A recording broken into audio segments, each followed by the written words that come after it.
दोस्तों, आज की मेरी कहानी है अधिकार। फूटी थी किस्मत मेरी जो तुम्हारी जैसी पत्नी मुझे मिल गई है।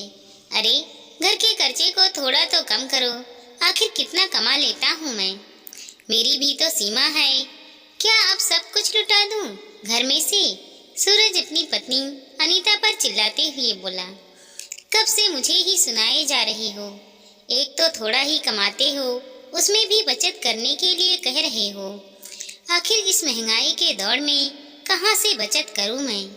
अनीता भी बराबर जवाब देते हुए बोली। अरे कम से कम पहले बचत तो होती थी, अब तो वो भी नहीं हो पा रही है। अचानक कोई कर्जा आ गया तो कुछ भी नहीं है।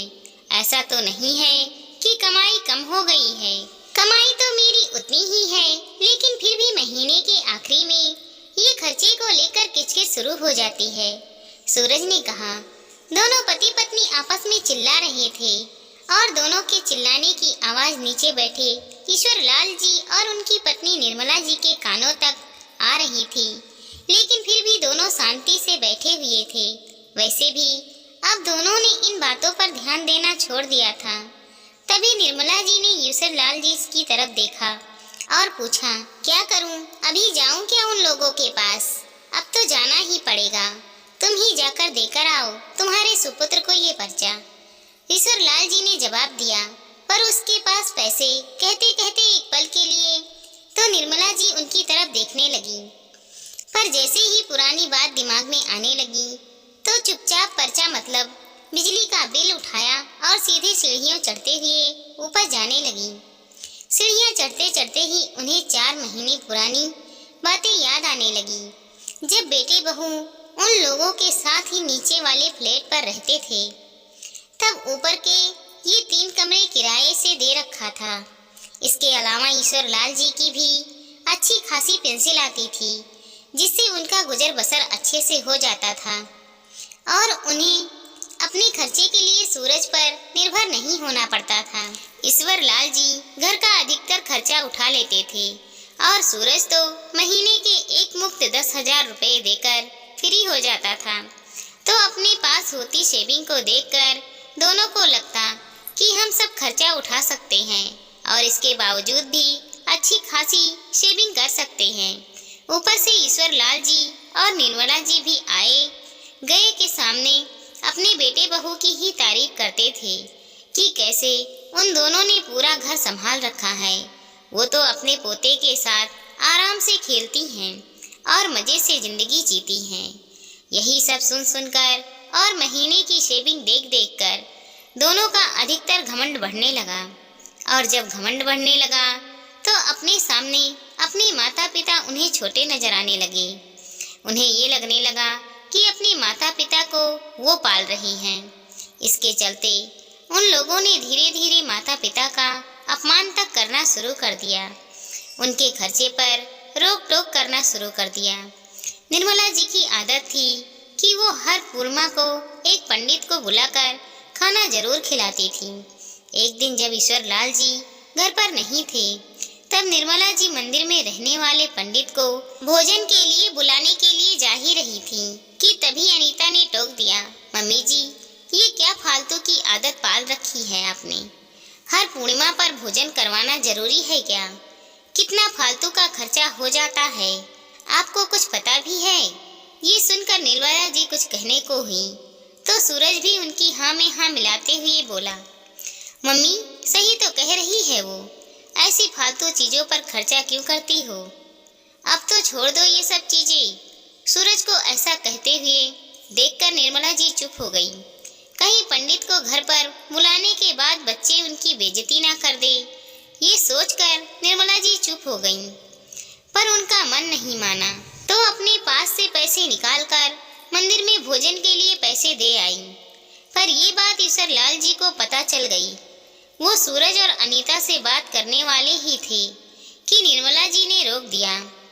इस तरह एक दिन निर्मला जी ने ईश्वर लाल जी से कहा, मैं क्या कह रही हूँ जी, अपनी मानसी को आए हुए बहुत दिन हो गए हैं, अब तो उसकी याद आने लगी है। सोच रही हूँ कि उसे 7-8 दिन के लिए अपने पास बुला लूँ। ये सुनकर ईश्वर लाल जी हंसते हुए बोले, तुम्हारी बेटी भी तुम्हारी ही तरह ससुराल में रमी हुई, इतने दिनों के लिए आएगी भी। मैं एक काम करती हूँ, उसे फ़ोन लगाकर बोल देती हूँ, फिर वो जितने दिन के लिए कहेगी उसके हिसाब से मेनू डिसाइड कर लेती हूँ और फिर उसके हिसाब से सामान भी मंगा लेती हूँ। अपने हाथों से अपनी बेटी को बनाकर खिलाऊंगी।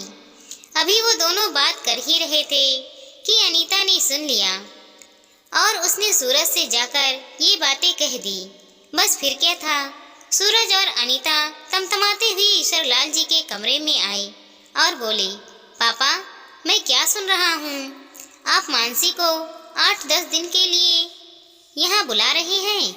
हाँ बेटा, तेरी मम्मी कह रही थी कि बहुत दिनों से मानसी आई नहीं है तो उसकी याद आ रही है, तो बस इसीलिए हम दोनों अभी यही डिसाइड कर रहे थे कि बस आप लोग फालतू हैं तो दुनिया को फालतू समझते हो, यहाँ बैठकर बस फालतू के प्लान बनाते हो, एक बार हमसे पूछ तो लेते। सूरज ने कहा, बेटा कैसी बातें कर रहे हो, तू अपने पापा से और तुझसे क्या पूछता, अपनी बेटी को बुलाने के लिए भी तुझसे इजाज़त लेनी पड़ेगी क्या? निर्मला जी ने कहा, हाँ बिल्कुल लेनी पड़ेगी, खर्चा हम लोग करते हैं, आपकी तरह यहाँ बैठकर मुफ्त का नहीं खाते। अनीता ने कहा। ये सुनकर तो ईश्वरलाल जी और निर्मला जी दोनों सकेत में आ गए। एक मिनट, तुम्हें ये गलतफहमी कैसे हो गई कि तुम लोग हमारा खर्चा उठाते हो? अगर हम ये कहते कि हमारे बेटे बहू ने पूरा घर संभाल रखा है, इसका मतलब ये नहीं है कि सारे खर्चे तुम उठाते हो। और अगर इतनी ही गलतफहमी है तो अपने आप सराफत से अलग हो जाओ, हम अपना खर्चा खुद उठा लेंगे। हाँ तो कौन रहना चाहता है आपके साथ? हम तो खुशी खुशी अलग हो जाएंगी, आखिर फ्री का पैसा नहीं आता हमारे पास, मेहनत करनी पड़ती है उसके लिए। अनीता ने कहा, ठीक है बेटा, तुम्हारी जैसी मर्जी, कहकर ईश्वरलाल जी ने उसी समय किराएदारों को घर खाली करने के लिए कह दिया। जब 3 दिन बाद किराएदार ने घर खाली किया, उसके बाद सूरज और अनीता को ऊपर वाले कमरे में शिफ्ट कर दिया और खुद निर्मला जी के साथ नीचे रहने लगे। शुरू में तो दोनों को बहुत अच्छा लगा, वो दोनों और उनका छोटा सा बेटा। बस लेकिन 4 महीने बीतते बीतते अब दोनों को असलियत पता चल रही थी। अब जाकर आटे दाल का भाव पता चल रहा था।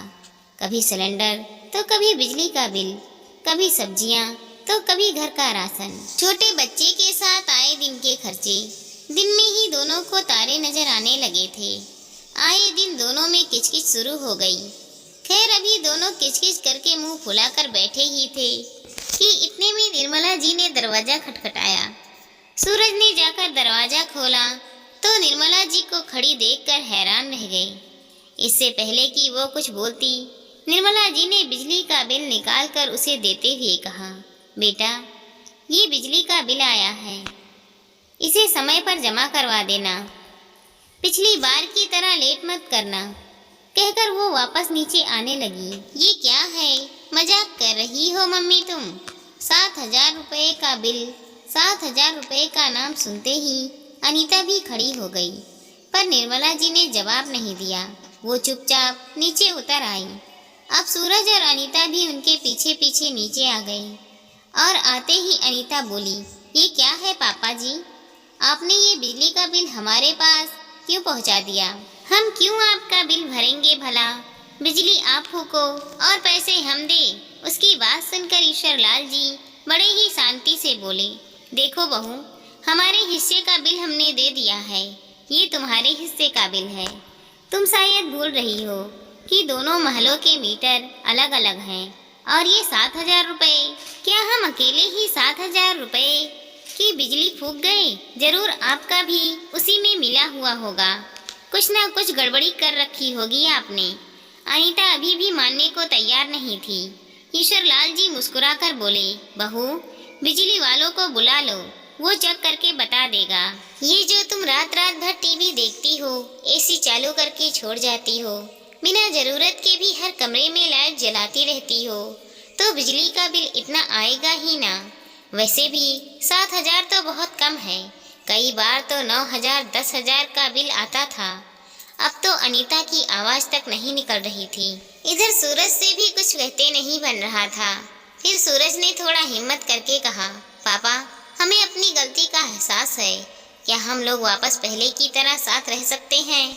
ये सुनकर ईश्वर लाल जी ने कहा, नहीं बेटा, मैं ये गलती नहीं करूँगा। जब तक जिंदा हूँ स्वाभिमान से ही रहूँगा। इससे ज़्यादा मुझे कुछ नहीं कहना। अगर तुम दोनों की बातें हो गई हो तो तुम लोग यहाँ से जा सकते हो।